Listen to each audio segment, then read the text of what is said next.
Hey hey hey, hola Indomax Indo Magazines. Oke, ibu kota baru Indonesia yaitu IKN Nusantara saat ini tengah digenjot terus pembangunannya, bos. Bahkan pembangunan yang dilakukan pun tak cuma sekedar asal bangun, tetapi dengan perhitungan dan rancangan yang matang dan bukan kelas kaleng-kaleng. Pasalnya pemerintah Indonesia pun menyiapkan ibu kota negara atau IKN Nusantara ini sebagai kota masa depan berkelas dunia. Selain kemarin kabarnya akan dijadikan sebagai pusat pengembangan mobil terbang oleh perusahaan Hyundai asal Korea Selatan, pemerintah Indonesia pun ternyata juga merancang jalan raya utama yang bisa dijadikan sebagai landasan pesawat-pesawat terbang. Di mana hal ini sebenarnya meniru strategi rahasia militer Jerman yang sudah mereka terapkan sejak era perang dingin dulu, bos. Mantap, mantap jos. Admin kutip dari beberapa sumber berita berikut. Hal ini pun dinyatakan langsung oleh Satgas Pelaksanaan Pembangunan Infrastruktur IKN, yaitu Bapak Danis Hidayat Sumadilaga di Balikpapan pada 15 November 2023 kemarin. Beliau mengatakan bahwa kita juga memikirkan jalan arteri primer itu kita pertimbangkan sebagai runway pesawat, ujarnya. Beliau pun lanjut mengatakan bahwa jalan arteri yang dipersiapkan untuk bisa jadi landasan pesawat itu memiliki panjang sampai 2 km, bos.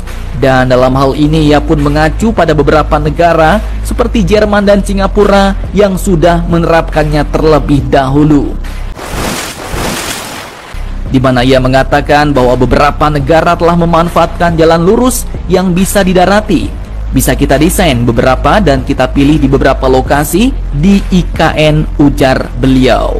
Nah, kemudian ada pun jalan raya yang dapat diubah menjadi landasan pacu pesawat ini pertama kali sebenarnya dibangun di Jerman, bos, pada era perang dingin dulu. Salah satunya yaitu jalan tol A44 yang menghubungkan antara dua kota industri yaitu kota Rhein dan Ruhr di Jerman bagian tengah. Jalan tol A44 Jerman itu pun membentang lurus dan rata dari ujung ke ujung sebuah tikungan panjang, di mana jalan itu pun memang dirancang untuk bisa jadi landasan udara rahasia militer Jerman. Dan jika pecah perang, maka sepotong jalan tol itu pun akan berubah menjadi landasan udara darurat bagi pesawat-pesawat militer. Mantap, mantap jos. Dari segi pertahanan dan kesiapan militer IKN kedepannya akan jauh lebih sangar, bos. Dengan jalan-jalan raya yang bisa disulap menjadi landasan pesawat-pesawat militer. Seperti contohnya yang cukup maju adalah tetangga kita Singapura, di mana landasan pacu pesawat di jalan raya itu juga dibekali dengan menara kendali mobile, lampu runway, penanda jarak, dan arrestor gear, yaitu sountai kawat yang dirancang khusus untuk membantu sistem pengereman pesawat. Mantap, mantap jos. Semoga pembangunan IKN kita tidak mandat dan lancar selalu ya, bos.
Ada 3 klaster dari kasus Sambo yang ada langsung. Ada. Yang pertama adalah kasus pembunuhannya. Ya.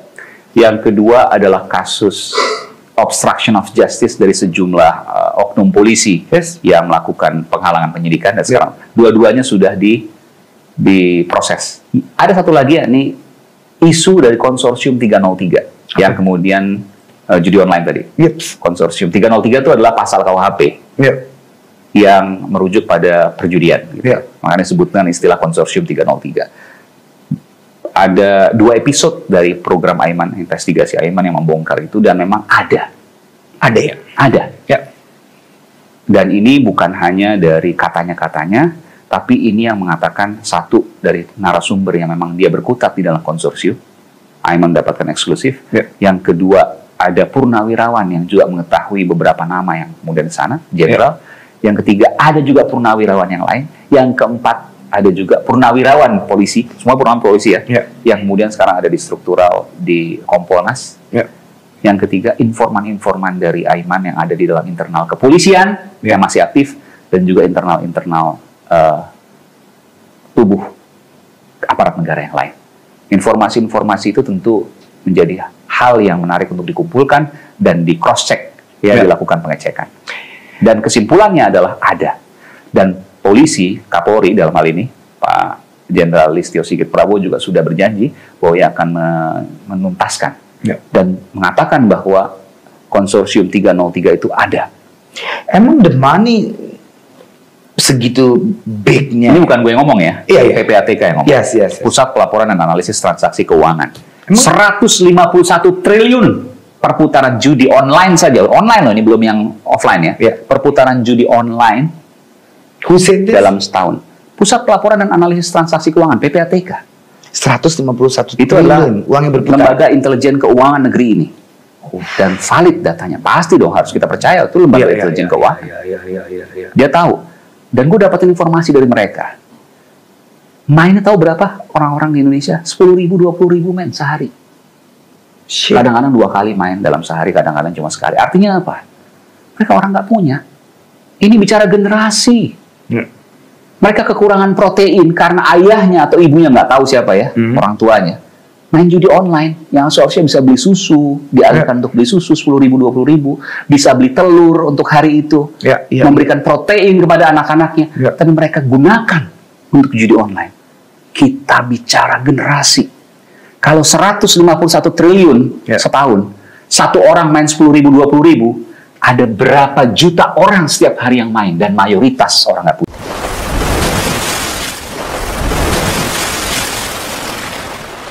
Mungkin pusing, ya kan, mungkin mudah kena flu dan sebagainya itu. Makin tua itu biasanya tidur susah, kalau bisa tidur nanti tengah malam terbangun, mau tidur susah, kan gitu. Itu naik tangga pun mungkin sudah berkeringat karena metabolisme tidak sinkron lagi. Biarpun tiap hari mungkin main golf, kan gitu. Iya. Berarti rahasianya Sultan itu adalah. Ya. Nah, saya hanya bangun tidur, tidak ke belakang. Biarpun mungkin buang air kecil itu nggak boleh, apalagi air besar. Ya, bangun tidur pagi, ya udah. Jongkok berdiri, saya 15-20 kali aja, ya kan? Squat itu bukan, saya boleh dicontohin Sultan? Hah? Boleh dicontohkan? Oh boleh ya, jongkok berdiri aja. Jongkok berdiri kayak squat gitu? Ya terus berdiri. Udah gini aja gitu. Ini Sultan dapat dari mana? Loh ini tradisi kami kok. Oh iya, dari zaman Bapak dulu begitu? Ya saya nggak pernah lihat ya, tapi gitu. ini tradisi kita sendiri. Dari zaman Sultan atau dari zaman Sultan Agung? Oh sudah periodisasi sebelumnya. Tapi yang penting, ya pada waktu jongkok berdiri itu lidah ditempelin langit-langit, karena ini pusat saraf. Ya, gigi atas sama gigi bawah tidak boleh dirapatkan, tapi mulut yang rapat. Gimana cara? Ya. Oke. Ya. Ya, terus jongkok berdiri aja. Pada waktu jongkok berdiri, karena berarti kan ambil napas dari hidung. Ya nanti begitu berdiri, ya berhenti 3-4 detik supaya oksigen masuk ke otak. Nanti baru keluar, baru turun, baru dikeluarkan dari hidung. Gitu, Udah itu aja. Jadi biarpun saya sekarang jalan main golf 36 hole nggak ada masalah. Minum jamu nggak? Enggak. Kalau ini apa makan pantangan ada? Enggak. Gak ada sama sekali? Enggak. Ngapain ada pantangan? Sampai durian segala macam seafood apa itu Sultan makan? Enggak apa-apa. Ya kalau durian ya mungkin hanya 1-2 biji. 2 biji ya. Tahu diri lah. Pokoknya jangan berlebih. Oke.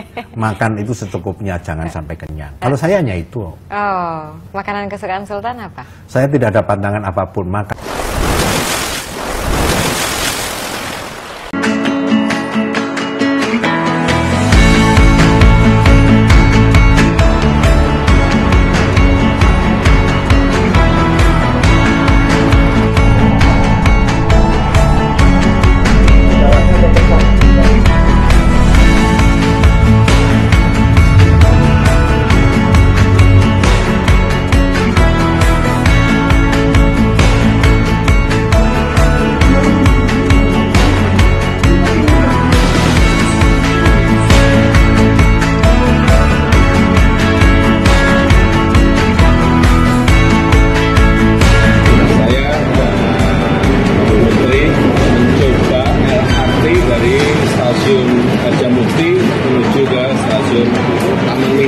Sepanjang 9 km dan ditempuh dalam waktu 12 menit dengan kecepatan kereta tadi 80 km per jam, sangat cepat sekali dan tanpa masinis.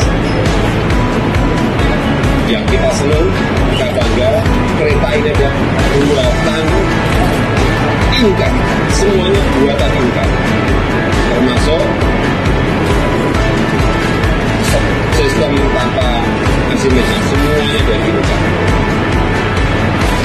Jadi kereta ini dengan kapasitas sampai 420 penumpang, stasiunnya kapasitas 520-an. Kita harapkan nanti bulan Juli 2023 sudah bisa operasi berbarengan nanti dengan kereta cepat.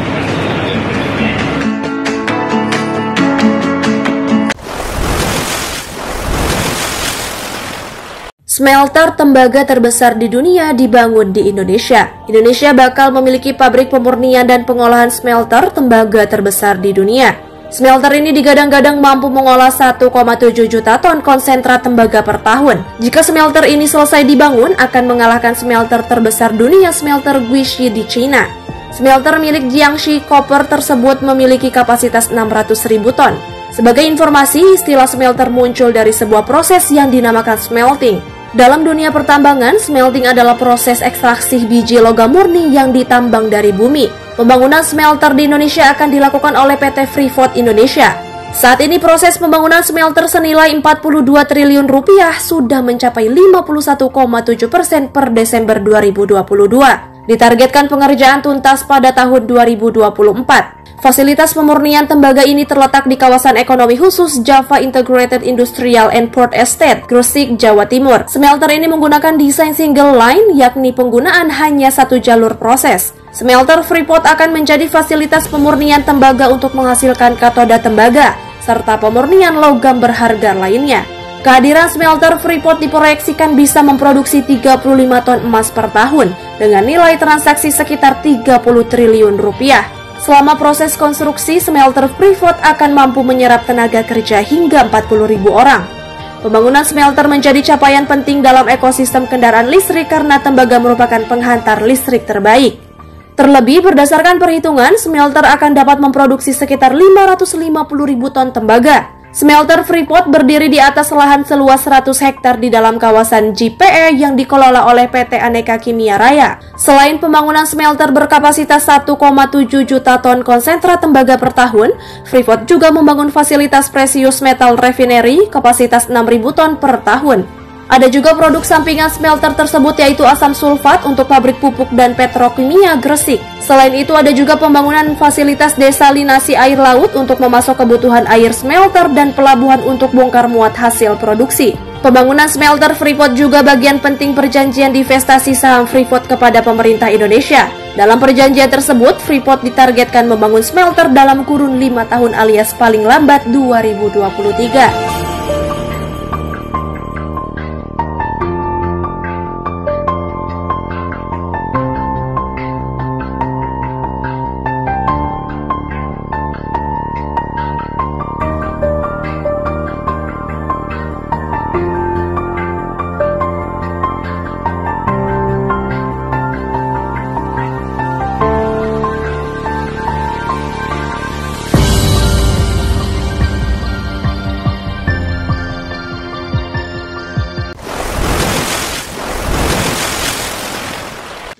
When did you know that the vaccines didn't stop transmission? How long did you know that without saying it publicly? Thank you very much. I'm sorry. Answer that question. I mean, we now know that the vaccines didn't stop transmission, but why did you keep it secret? You said it was 100% effective, then 90%, then 80%, then 70%. But we now know that the vaccines do not stop transmission. Why did you keep that secret? Have a nice day. I won't have a nice day until I know the answer. Why did you keep it a secret that your vaccine did not stop transmission? Is it time to apologise to the world, sir? To give refunds back to the countries that poured all their money into your vaccine that doesn't work, your ineffective vaccine? Yeah, you have a little bit around. Are you not ashamed of what you've done in the last couple of years? Do you have any apologies to the public, sir? Are you proud of it? You've made millions on the backs of people's entire livelihoods. How does that feel to walk the streets as a millionaire on the backs of the regular person at home in Australia, in England, in Canada? What do you think about on your yacht, sir? What do you think about on your private jet? Are you worried about product liability? Are you worried about myocarditis? What about the sudden deaths? What do you have to say about young men dropping dead of heart attacks every day? Why won't you answer these basic questions? No apologies, sir. Do you think you should be charged criminally for some of the criminal behaviour you've obviously been a part of? How much money have you personally made off the vaccine? How many boosters do you think it'll take for you to be happy enough with your earnings? Nothing? Who did you meet with here in secret? Will you disclose who you met with? Who did you pay commissions to? In the past, Pfizer has paid $2.3 billion in fines for deceptive marketing. Have you engaged in that same conduct again? Are you under investigation like you were before for your deceptive marketing, sir? If any other product in the world doesn't work as promised, you get a refund. Should you not refund to countries that laid out billions for your ineffective vaccine? Are you used to only sympathetic media?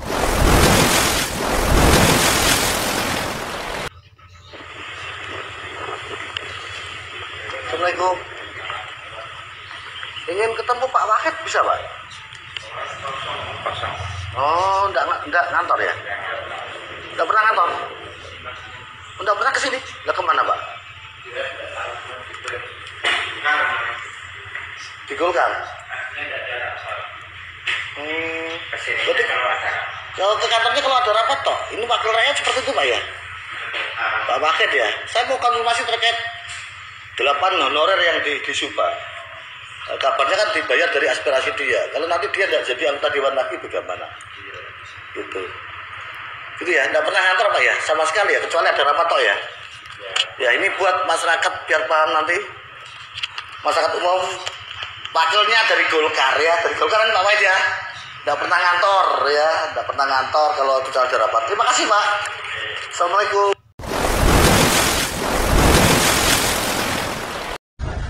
Kemudian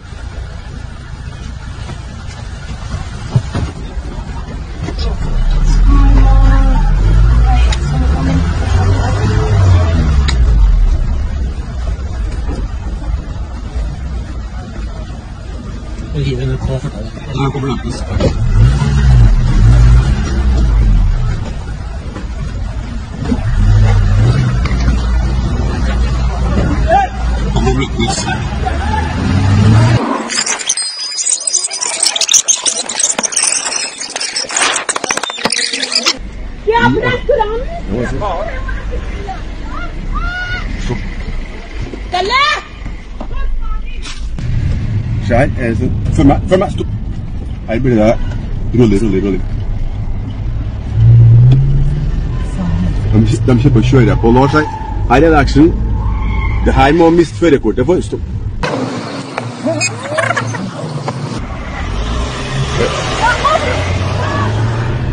Jeg ser, følg etter. Som har skjedd og skjer her nå, vi bare ser hva som skjer. Her er det skikkelig. Her er mordforsøk. Der er mordforsøk! Hva faen? Stopp her. Det er oss.